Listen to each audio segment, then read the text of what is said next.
Insurance पहले insurance समझते क्या होता है। इंश्योरेंस एक कंपनी होता है जो किसी को प्रोटेक्शन प्रोवाइड करता है। प्रोटेक्शन किसके ऊपर प्रोटेक्शन देता है? रिस्क को लेकर। रिस्क कैसा रिस्क? एक लाइफ का रिस्क है या फिर जनरल लॉस का रिस्क है। जनरल लॉस मीन्स जैसे आग लग जाना, भूकंप आ जाना, इस तरह का नुकसान, समुद्र में डूब जाना, उन सब से, या ट्रांजिट में कोई सामान बर्बाद हो जाना, इन सब के लिए क्या किया जाता है? लोग इंश्योरेंस का। जनरल इंश्योरेंस में क्या होता है कि बंदे का इंश्योरेंस कराया जाता है, एक पॉलिसी टर्म होता है, तब तक पेमेंट करना होता है। मीनवाइल अगर वो मर गया तो पूरा पैसा उसके नॉमिनी को मिल जाता है। अगर वो सरवाइव कर गया तो मैच्योरिटी वैल्यू, मतलब वो दोनों चीज इंजॉय कर सकते हैं। बट जनरल इंश्योरेंस कैसा होता है? जनरल इंश्योरेंस ऐसा नहीं होता।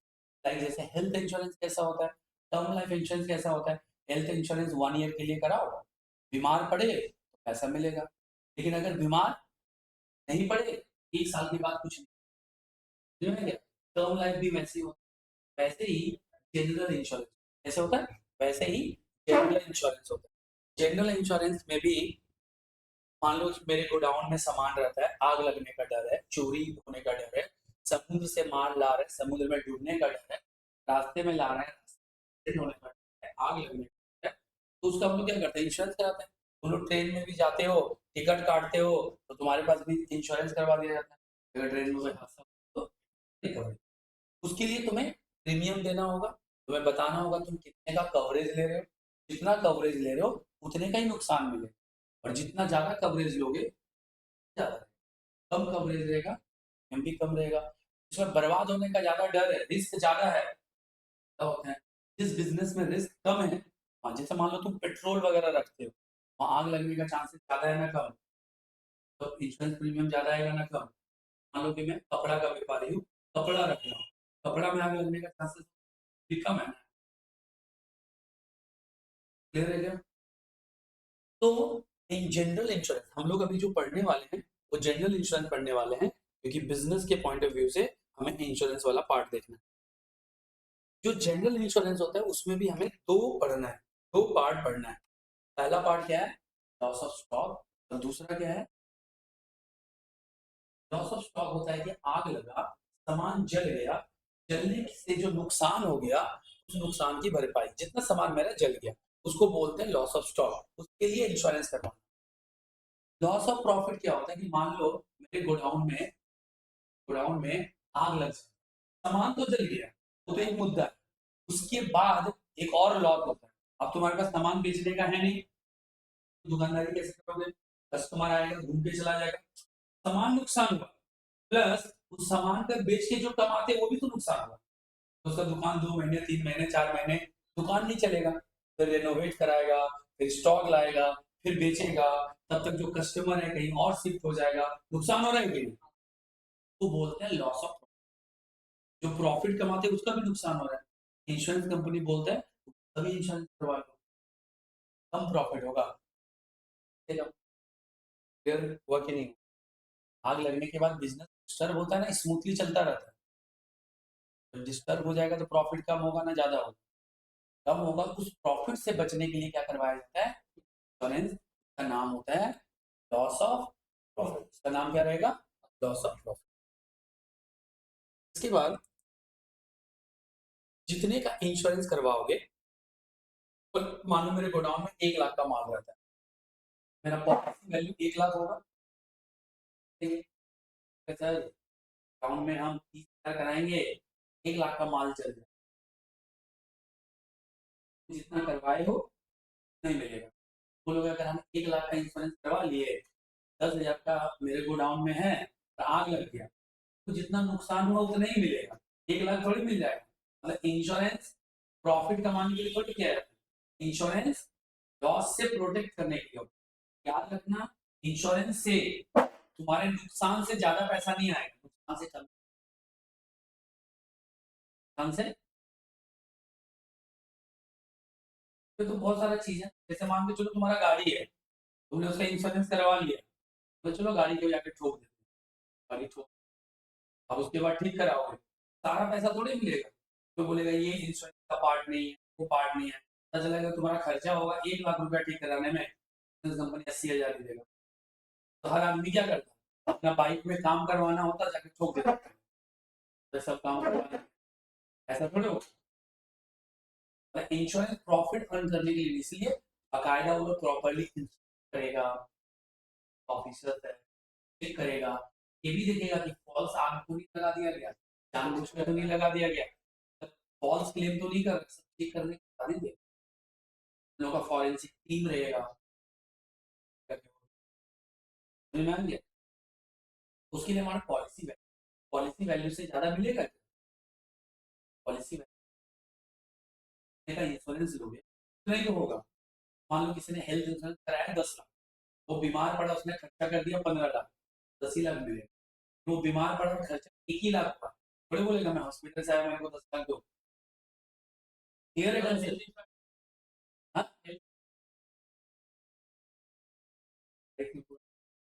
जनरल में पूरा कवर है, समझी?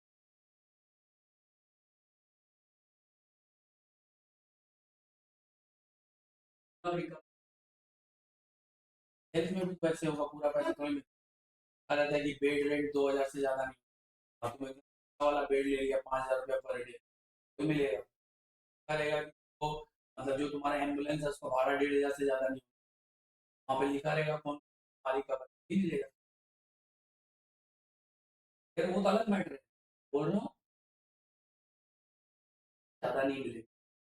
और अगर लॉस पॉलिसी वैल्यू कम है, पॉलिसी वैल्यू नहीं कम वाला फिगर, वो बात पे गए नहीं कि कितना मिलेगा, अलग मैटर अभी मैं, बट मैं तुमको समझाया इंश्योरेंस का मतलब प्रॉफिट कमाना नहीं होता, बोला तुमको कभी मिलेगा, ज्यादा नहीं मिलेगा, तो हर आदमी इंश्योरेंस करके आ रहा,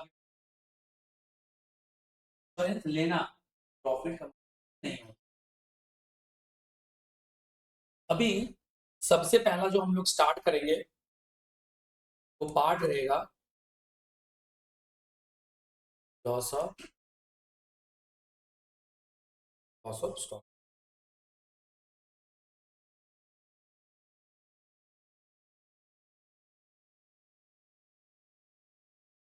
उम्मीद है देखे क्या मेरा पैन कार्ड,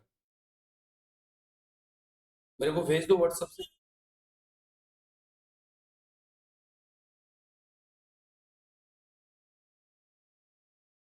तो अभी तुम लोग को क्या करना है, यहाँ से अभी तुम्हें कुछ लिखना है, मैं बताता हूँ स्टेप बता दे रहा हूँ कैसे करना। सबसे पहला स्टेप स्टेप होता है कि रेट ऑफ जीपी। क्यों? देखो मान लो आग लग गया, तुम्हारा तो माल जल गया, कैसे प्रूव करोगे तुम्हारा गोडाउन में माल था? तुम्हारा गोडाउन में तो आग लग के जल खत्म हो गया, स्टॉक तो है ही नहीं, तुम कैसे बोलोगे जो माल था उसका प्रूफ क्या है? बिल बिल भी तो जल के खत्म हो जाएगा वहां पे, तो जला है तो उससे कैसे पता चलेगा कितना सामान था? तो उसके लिए हमें अलग अलग रिकॉर्ड लाना पड़ेगा, बोलेंगे देखो पिछला साल जो रेट ऑफ जीपी था उसी तरह माल बेचते हैं, हमारे पास पिछला साल का क्लोजिंग स्टॉक फाइनल अकाउंट रहा होगा, तो वहां से फाइनल अकाउंट तो अनेक जगह देवा है, बैंक के देवा है, गवर्नमेंट के देवा है, रिटर्न है, हर जगह थोड़ी चल जाएगा, बट में स्टॉक रजिस्टर तो वही रहता है, स्टॉक रजिस्टर चल जाएगा, स्टॉक रजिस्टर रहता तो काम बन जाता है एक ही डॉक्यूमेंट से। तो हमें क्या करना पड़ेगा, जिससे सिंगल एंट्री सिस्टम में स्टॉक निकालते हैं हमें बैक कैलकुलेशन करना होगा, तो मिल जाएगा तुमको ओपनिंग स्टॉक, कितना खरीदे हो सप्लायर से डिटेल मिल जाएगा, कितना बेचे हो अलग अलग कस्टमर अकाउंट से पता चल जाएगा, डेटर अकाउंट से पता चल जाएगा, और कितना प्रॉफिट कमाया हो पता चल गया, जो बैलेंस बचेगा वो क्या निकलेगा, स्टॉक। वो माल पड़ा हुआ था वही माल जला होगा, वही माल पेपर वर्क करके देंगे। दूसरा मेमोरेंडम ट्रेडिंग अकाउंट क्यों बताएंगे, क्योंकि हमारे पास कितना नुकसान हुआ वो तो पता चले, और एक्चुअल में नेट लॉस कितना हुआ। नेट लॉस मतलब मान लो कि तुम्हारा 50,000 का माल जल गया, कोई माल आधा जला, अच्छा कोई आग लग जाएगा और तुम्हारा इंश्योरेंस किया हुआ रहेगा, तो बोलोगे आराम से बैठते नहीं यार जलने दो, इंश्योरेंस देगा ना, जाकर उसको बचाओगे सामान निकालोगे, मतलब ऐसा नहीं होता कि जलने देते हैं, बचाने की कोशिश। क्यों? क्योंकि इंश्योरेंस बोले थे लॉस से बचने के लिए होता है, प्रॉफिट कमाने के लिए नहीं, तो पहला काम होता है बचाएंगे, जब बचाने जाएंगे तो मान लो सामान बच गया, तो 50,000 में मान लो 10,000 वापस तुमको मिल जाएगा, तो तुम क्लेम 50 के लिए चार्ज कर रहे हो ना 40 के लिए? 40 के लिए। यही चीज यहाँ पर बोला कि जितना आग लगा, देख लो, जो भी सेल ऑफ सैल्वेज या स्क्रैप है उसको बेच बाच के जो भी मिलेगा उससे माइनस कर दोगे तो वो हमारे लिए हो जाएगा नेट लॉस। क्या हो जाएगा? नेट। एवरेज क्लॉज क्या होता है? अभी जैसे ये इंश्योरेंस क्लेम लिया, मैं इंश्योरेंस कंपनी हूँ, रोहित ने इंश्योरेंस क्लेम लिया 50,000। जब आग लगा ना, ये गोडाउन में माल था 80,000, ये बोलेगा कोई बात नहीं, मेरे दुकान में ज्यादा माल था, आप 50 दीजिए ना। बोलेंगे काय देंगे 50? 80 का माल रखे हो, मेरे को बताए नहीं थे, इंश्योरेंस कम ले, ये मानेंगे कि 30,000 का माल था। भाई इंश्योरेंस किया हुआ माल कितना था इसका प्रूफ क्या है? ज्यादा क्यों रखे? गलत इंफॉर्मेशन दिया रोहित।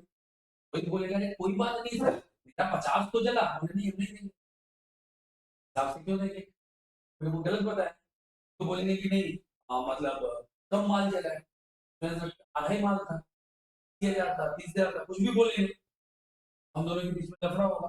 तुम चाहोगे कि तुम्हें ज्यादा मिले, हम चाहेंगे कि हम कम दें, तो हम दोनों के बीच में सुलह कराने के लिए एक बीच का इंटरमीडिएट रास्ता ढूंढना पड़ेगा, जिसे हम लोग लॉस ऑफ सॉरी जिसे हम लोग एवरेज क्लॉज के नाम से, एवरेज क्लॉज के नाम से। क्लियर है? अब समझ में एवरेज क्लॉज क्या है? तो मैं भी थोड़ा इंश्योरेंस कंपनी में थोड़ा ज्यादा पैसा देगा, थोड़ा पैसा कम कर, हाँ। तो अब एवरेज क्लॉज कब लगेगा? तो पहला चीज है कि भाई जब तक अगर सैलवेज वैल्यू नहीं रहा, एवरेज क्लॉज क्यों लगेगा? क्यों? क्योंकि देखो फॉर्मूला क्या है, net loss into policy value और loss as on date of fire. ये और ये अभी अलग है, तब तो कोई डिफरेंस आएगा, ऊपर नीचे अगर बराबर हुआ तो एवरेज क्लॉज नहीं लगेगा। दूसरा, loss as on date of fire must be higher than policy value. मतलब तो ये पॉलिसी करवाया 50, जलकर नुकसान होना चाहिए 50 से ज्यादा, तब एवरेज क्लोज है। 50,000 पॉलिसी की है, मालिक 20,000 का चला, एवरेज। मोमिता इंश्योरेंस क्लेम का 2 प्रिंट आउट दे दो ना, कोई दिक्कत है? अब यहां से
हम इसका प्रिंट आउट भी ले रहे हैं, ये जो फॉर्मेट लिखा है ये फॉर्मेट थोड़ा सा पढ़ना पड़ेगा।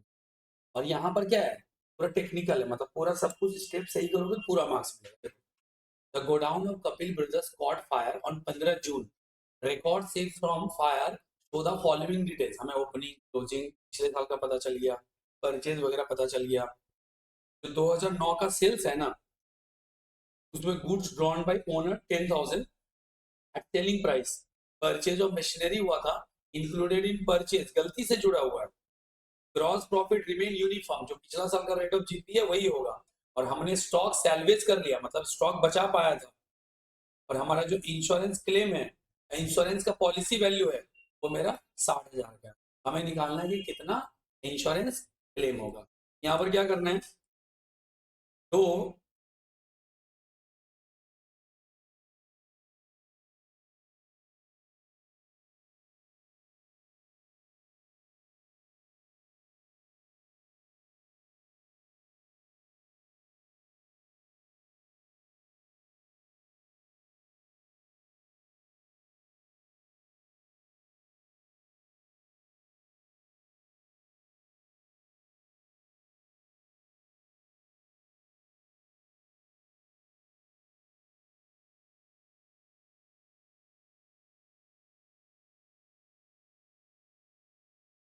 particulars amount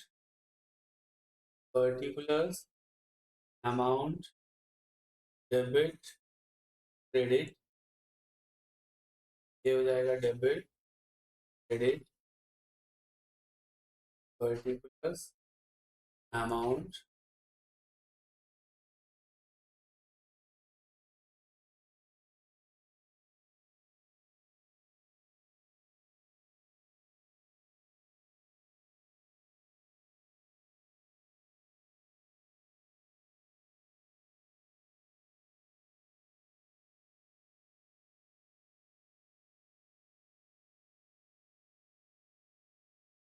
देखिए इसका नाम होगा ट्रेडिंग अकाउंट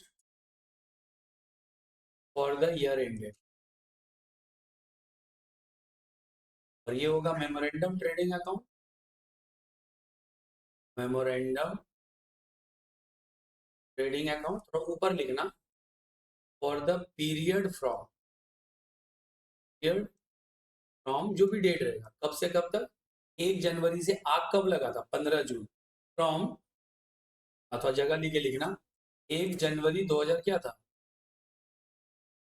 9 10 टू 15 जून 2010, तो जगह लिखे लिखना, और ऊपर वाला में होगा for the year in date 31 December 2009, 2000 ये 10 होगा। ट्रेडिंग अकाउंट ऐसे ही बनता है। ट्रेडिंग अकाउंट के लिए और क्या क्या आइटम है, ट्रेडिंग अकाउंट के लिए हमें करेंगे to opening stock, opening stock है सर, क्लोजिंग स्टॉक बाई लिखेंगे, क्लोजिंग स्टॉक 84,000।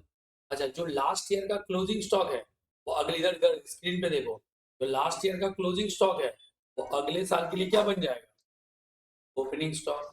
जो दिसंबर का क्लोजिंग स्टॉक है वो जनवरी का क्या हो जाएगा, ओपनिंग स्टॉक, सेम 84,000 यहाँ भी लिखिए। अब इधर देखो, ये पूरे साल का परचेज कितना है, 5,68,800, लेकिन 4,800 का मशीनरी परचेज है। देखो परचेज इनर कॉलम में प्रिंट आउट मिल गया ना, देख के बताओ कितना परचेज है, परचेज कितना है 5 लाख, इनमें से लिखो less purchase of machine, purchase of machine कितना, बाहर करेंगे तो कितना आएगा 5,64,000, 5,64,000। अगला क्या है, सेल्स रिटर्न। अब यहाँ पे देखो सेलिंग प्राइस पे अगर गुड्स विड्रॉ करेगा फर्दर एंट्री रिक्वायर्ड नहीं है, क्या नहीं है, फर्दर एंट्री नहीं करेंगे, अगर सेलिंग प्राइस पे गुड्स लिया हो तो कुछ भी।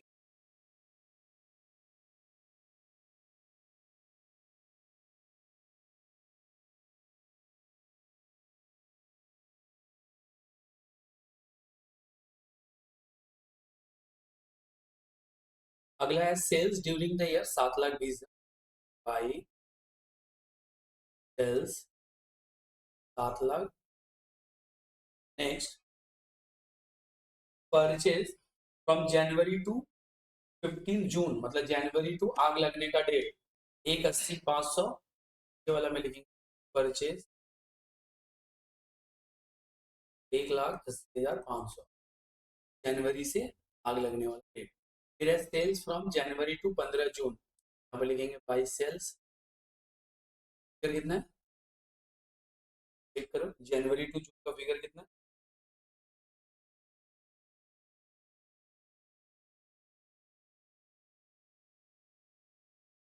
हम्म?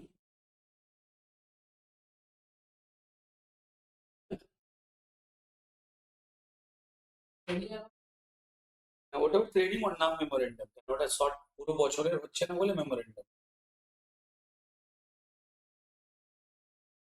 বলা।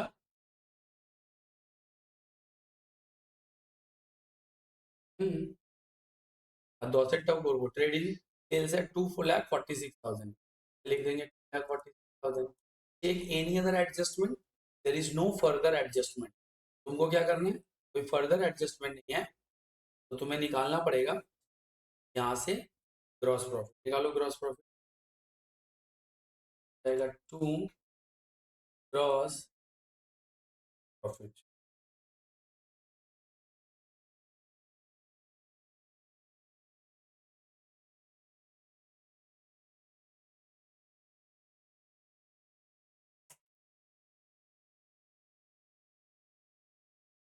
ग्रॉस प्रॉफिट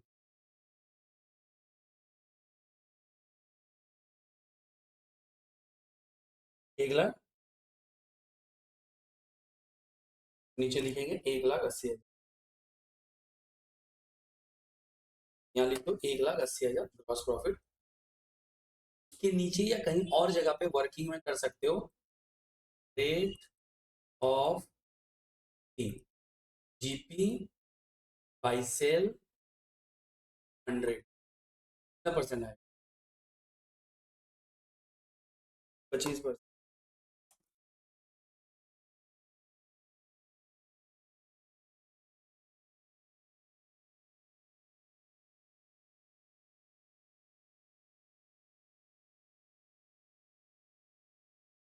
तो जीपी बाई सेल इंटू 100, क्योंकि अभी रेट ऑफ जीपी अगले अगले साल काम आएगा ना, अगले साल का प्रॉफिट का रूल्स क्या है?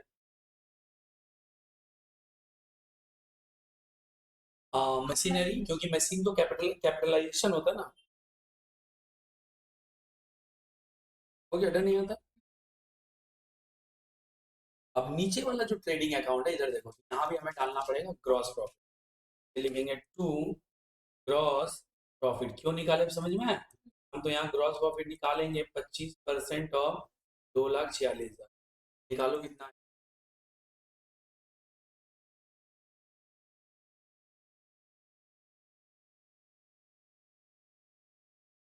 थाउजेंड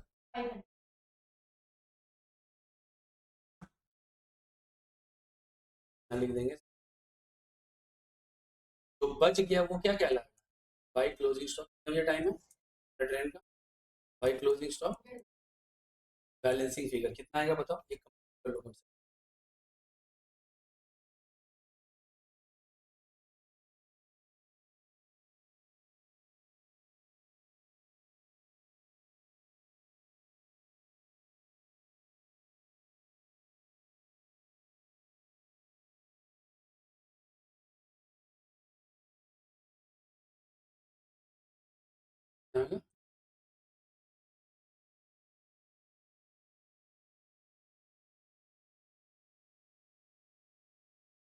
क्लोजिंग स्टॉक निकल गया, इतना का माल चला। सैलवेज भी है ना, लिखेंगे गुड्स, यहाँ तक कंप्लीट हो गया, आगे बढ़े। Goods lost by fire 80,000 as on date of fire, as on date of fire, fire लिखेंगे less salvage value. Salvage value यहाँ दिया हुआ था 10,000।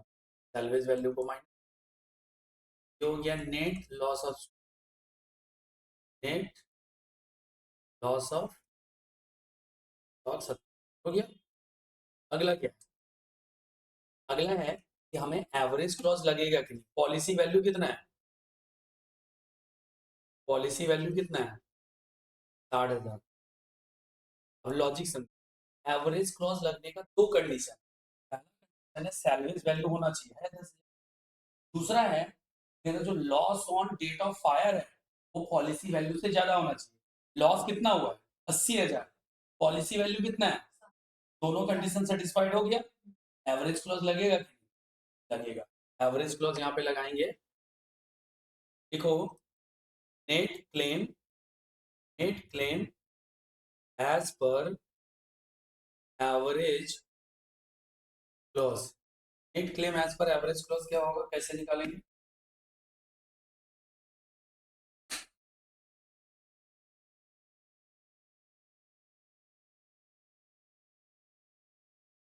ये हो जाएगा net claim, net claim into policy value divided by loss as on date of claim कितना है? 70,000। पॉलिसी वैल्यू कितना है? Loss as on date of fire कितना है? 80,000। सॉल्व करो कितना आएगा?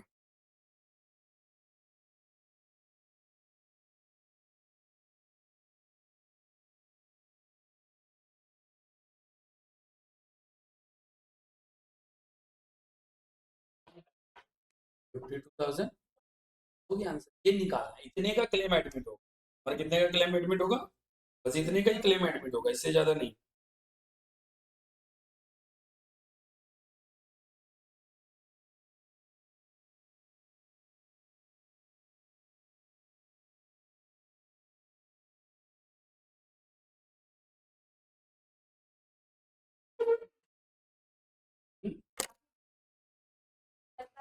क्यों नहीं बन पाए?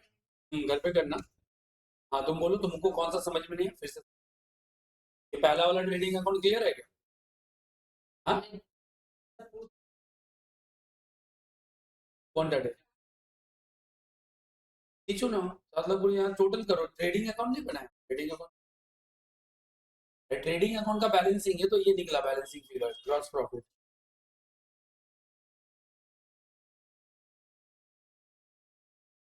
बेटा एक बार इसको ये वाला लिख लिया, हो गया? सेकेंड वाला? हाँ बेटा। थर्ड वाला देखो।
तार मैंने उस दिन पता चल गया तुम्हें?